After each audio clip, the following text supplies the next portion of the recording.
This is News Today with WDW News Today. I'm Tom Corliss of WDWNT.com. Please like this video, subscribe, and hit the notifications bell to make sure you never miss the latest from the Disney theme parks all around the world. But here now the news for November 8th, 2023.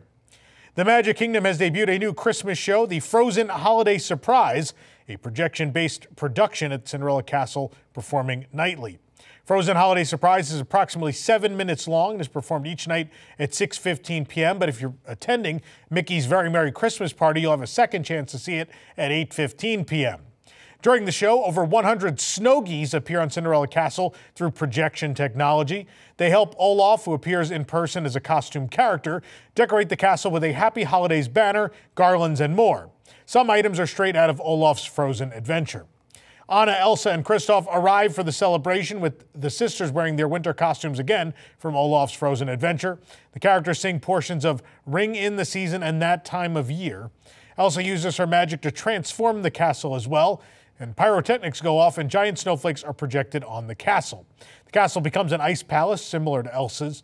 And you can watch our full video of the new show right here on our YouTube channel. This, of course, replaces the Cinderella Castle Dreamlights and as well the Frozen Holiday Wish Show, which used to be performed on that castle in its later years, of course, again, is the Cinderella show. And then they gave her castle to Anna and Elsa for some reason. But nonetheless, no more lights, just projections. I'm gonna jump in and say what everyone in the comments is gonna say. This is sad. It looks sad, right? Like we are now in, what are we? First projection show at Magic Kingdom was 2011, I think. So we are 12 years into projection mapping on the castle, right?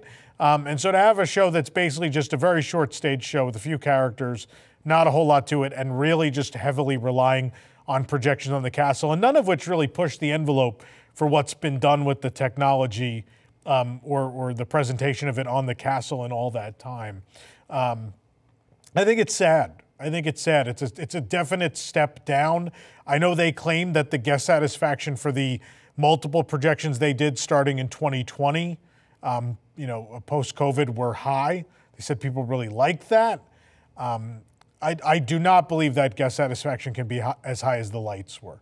I think it is a matter of time till the lights have to come back. They're pretty much forced to put them back up, due to guest feedback. Because it's a sad imitation of what was previously. This is what you expect of a park that maybe doesn't make a huge amount of money every year. This is maybe what I expect at Walt Disney Studios Paris, what I might expect them to do, but not what I expect the most visited theme park in the world to do. I think you guys can manage to throw some lights up on the castle. From Mickey Mouse to Jack Skellington to Scrooge McDuck, various classic and rare characters will appear at Mickey's Very Merry Christmas Party 2023. Disney has released the full list of meet and greets and their locations. On Main Street, USA, you'll find Mickey Mouse, Jack Skellington and Sally, and Mary Poppins. In Fantasyland, you'll find Tweedledee and Dum, Alice and the White Rabbit, Winnie the Pooh, Tigger, Eeyore, and Piglet, Ariel and her prince, Eric, Rapunzel and Flynn Rider, Cinderella and Prince Charming, Snow White and her prince, Aurora and Prince Philip, as well as Belle and Merida. In Storybook Circus, you'll find Minnie, Donald, Daisy, Scrooge McDuck, Santa Goofy, and the Seven Dwarfs. In Adventureland, there'll be Aladdin, Abu, Jasmine, and Genie, Captain Jack Sparrow, Peter Pan, and Stitch. And in Frontierland, would make me smile, the Country Bears. We got Liverlip, Shaker, Wendell, and Big Al, as well as Tiana and Naveen. My favorite thing about that is that Liverlip's name is being done away with, yet they listed him as Liverlips. Oops. Anyway, in Liberty Square, you'll also find Santa Claus. Of course, we'll be there to cover the first Mickey's Very Merry Christmas Party of the season. That is on Thursday night, so stay tuned for coverage. Starting on the day of the new Walt Disney Animation Studios film Wish, the day it's released in theaters, Epcot guests will be able to celebrate the movie with a new show on Spaceship Earth. The late show will feature the song I'm a Star, which was released on Wednesday. You can hear a preview of the song on our website if you'd like. But as well, there's also video of a little bit of the Spaceship Earth show playing along to that music. The show will be performed beginning on November 22nd for an unspecified amount of time. There will be shorter wait times, supposedly, for select attractions open during the after-hours hard-ticket event Disney Jollywood Nights at Disney's Hollywood Studios this season. We now know which attractions will be open as the full list was released, as well as more virtual queue details for Star Wars Rise of the Resistance. Here's the list of those attractions. I know people have been asking over and over what they would be. It's pretty much all of them. Rock and Roller Coaster starring Aerosmith, Alien Swirling Saucers, Slinky Dog Dash, Toy Story Mania, The Twilight Zone Tower of Terror, Mickey and Minnie's Runaway Railway, Muppet Vision 3D, that one surprised me actually, Millennium Falcon Smuggler's Run, Star Tours, and Star Wars Rise of the Resistance. As previously announced, the popular Star Wars ride will be open during Jollywood Nights and use a virtual queue. We now know the virtual queue for that attraction will open to guests at 8 p.m. Guests do not need to be in the park to join the virtual queue at this time. A standby queue will not be available. Guests can request to enter the virtual queue only once during the event. This program is brought to you by our official travel agent sponsor, Be Our Guest Vacations. Your dream vacation begins with Be Our Guest and their concierge team of expert vacation planners. Head on over to beourguestvacations.com/WDWNT, and their team will design your next magical vacation, from the Walt Disney World and Disneyland resorts to the Disney Cruise Line to Adventures by Disney and more. They, of course, booked our Disney Cruise Line voyage that we're going on next week. We're going out of San Diego to Baja on the it's the first magic voyage for the Maritime Cruises, so we'll have lots of coverage coming from there. But thank you to Be Our Guest Vacations for booking that for us. They're also able to book unforgettable VIP tours where you and your group can experience the ultimate park day. The best part is their concierge services are 100% free, so book today. The culinary team at Disney's Beach Club Resort is putting together the resort's 2023 Gingerbread Carousel, which is returning for its 22nd year. This year, it's inspired by the DuckTales show, but more specifically, the DuckTales World Showcase Adventure at Epcot. The Gingerbread Carousel actually spins and features 4 horses. Various country flags are on the edge of the carousel roof, alternating with images of DuckTales characters. The featured characters include Donald, Huey, Dewey, Louie, Scrooge, and Mrs. Beakley. Each is pictured in front of a different country flag and holding items from the World Showcase game. On top of the carousel is the same Spaceship Earth figure guests can purchase with the DuckTales logo attached to the top with snowy frosting. There are dollops of frosting all over the roof as well, and cast members told us they're hoping to finish the carousel by 2 p.m. on Wednesday so it could open. One carousel horse is inspired by Scotland, wearing a green kilt-inspired saddle with golf accessories. Orange duck prints run up the central support of the carousel, and one of Donald's nephews sits on the Germany-inspired horse, wearing a lederhosen and holding a chocolate-dipped Mickey pretzel. The horse has a cuckoo clock on its side, and it has bushy brown hair. This horse is inspired by France, with flower detailing, an Eiffel Tower, and books on its side. The fourth horse is inspired by Mexico, with the country's flag hanging from the saddle. It has a sugar skull face, and on top of the saddle is a sombrero and piñata. Crews are finishing up the base of the carousel this afternoon, attaching strips of gingerbread to the outside and securing pieces around the support poles. The carousel is constructed using 434 pounds of honey, 25 pounds of spices, and 200 pounds of icing. We're not going to talk about them here on the show, but if you go to the website, we also show the current state. It's already open, actually, the Gingerbread House at the Grand Floridian, if you want to check that out and see all the details for this year. We also have posted the in progress of the contemporary display as well, and we'll bring you all the other displays as they are completed.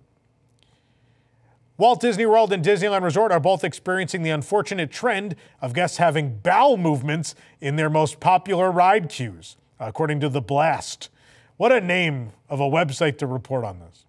According to multiple Reddit posts, the problem is most prevalent at Star Wars Rise of the Resistance and Avatar Flight of Passage at Walt Disney World. We've actually reported on defecation at Flight of Passage before. The problem was so bad, in fact, that one section of the queue was dubbed the poop hallway by cast members, and Disney had to open mid-queue restrooms. Quote, bodily fluids no longer bother me after working at Disney, said a cast member in the Walt Disney World Reddit thread titled, "The Most Disturbing Thing You've Seen at the Hotels or Parks." Let's just say that the attraction I work at has what the cast ended up dubbing the poop hall because of the number of times guests have gone in there and pooped. We even put up a camera and it didn't stop it. They confirmed in the replies that they worked at Flight of Passage. Another cast member added, "Good Lord, the poop hallway from a former flight CM. This absolutely gives me war flashbacks. I dealt with way too many bodily fluids at that dang attraction. My favorite being when someone would puke on level 2 or 3 and it would drip down." That they're talking about on the attraction when they're actually up on another level and it, goes towards the screen. I'll stop. Hopefully no one's eating. I know some of you told me you eat breakfast, lunch, or dinner watching this show. I apologize, but I can't control the news as these people could not control their bowels. The blast also linked to the Reddit thread Weird Stuff, which started with the post, "I am in the queue for Rise of the Resistance. Someone let their kid take a dump on the floor, and then they just walked out and left it. WTF." A user seconded the post, writing, "For the skeptics, this actually happened. Fun fact, this was one of 3 related incidents at Rise today. Less fun fact, I was here for all 3 of them." And while both of these posts were about Walt Disney World Resort, Disneyland Resort is no stranger to defecation incidents as well. The blast reporting that points to Cleaning the Kingdom, Insider Tales of Keeping Walt's Dream Spotless, a book by former Disneyland custodial cast members. The cast members share details of Code H, which was originally a code used to inform custodial workers that a cleanup was needed after one of the Main Street horses, but a second version of the code, Human Code H, became necessary. According to SF Gate, one of the cast members writes the following in Cleaning the Kingdom about Indiana Jones' adventure. "There's a pair of individual use restrooms just backstage from the North Unload. It was mainly for cast members, but Bess could and did use it. A woman who did not know this burst into the control room for the attraction and deposited her gift right there. It must have been challenging for the ride operator to stay at their post in there before it was all cleaned up. If you're in line for a ride, obviously, and find yourself needing to use the restroom, please exit." In defense of the Indiana Jones lady, I'm going to say this. Those restrooms are only accessible if you ask. They're not labeled. They're not just through a door that you should enter on your own without telling anybody. You have to ask someone. Those are in the know. So I'm not defending what she did at all, but I'm saying that article is not 100% correct. Those are not, it says they're cast restrooms. They're only publicly accessible if you ask, which someone in that situation may be looking for one and figure if they don't see it, it doesn't exist. So, yeah, just worth noting. With just a few days to go until the holiday season officially begins at Disneyland Resort, the Disneyland Park Christmas tree has arrived on Main Street. The massive holiday icon towers over the facades of Main Street, U.S.A. The tree is covered in ornaments of all shapes and sizes with a bright white star at the top. And getting a closer look at the ornaments, we can spot vintage-looking holiday cards, Santa head ornaments, white, gold, and silver baubles, faux candles, and more. A large pile of presents also sits under the tree. There's also holiday string lights of red, yellow, green, and white strung throughout the branches. It seems there are some refurbishment projects underway at the Jungle Cruise in Disneyland. There are walls up around the tiger blocking the shrine around him from view. The walls resemble old wood fencing to blend in better with the attraction than a standard work wall would. A brown tarp is over the tiger, which is still visible between 2 walls. For comparison, here's what it usually looks like.